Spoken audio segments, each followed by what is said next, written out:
What I think makes Oregon special is the diversity in landscapes. And Northeast Oregon is one of those iconic landscapes that makes Oregon unique. These wild, wild rivers, these big, deep canyons. And I think that's really what's at stake when we make these decisions that have long-term environmental consequences. We run the risk of dramatically altering those landscapes with the removal of the 21-inch screens.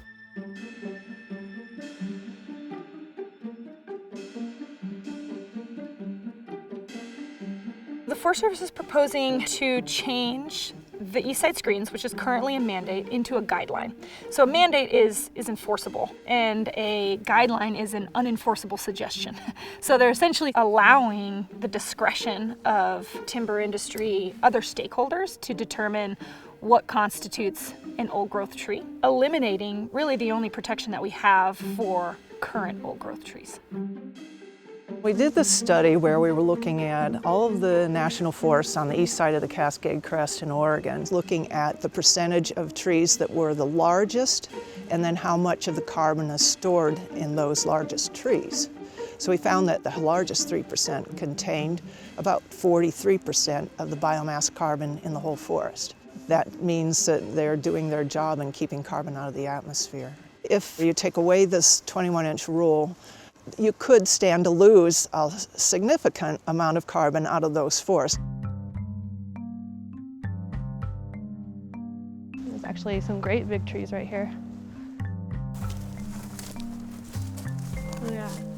This is what we're talking about when we're talking about protecting large trees.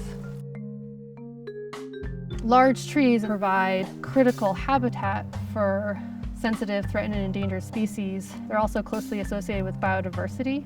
And so when you're thinking about the ability of these forests to persist into the future, having that old growth component, that large tree component, is critical. Last summer, my 1-year-old daughter saw her first black bear in these forests. And she actually saw it long before the rest of us did, and pointed at us, pointed across the river and said, "Do, do, do, do, do, do." She knew it was something big. She knew that this was a special sighting, and watching her engage with wildlife in these places has been a real pleasure to watch her grow. I'm worried that with this removal of protections for large trees that we're gonna lose some of the wildlife that live here, like those black bears.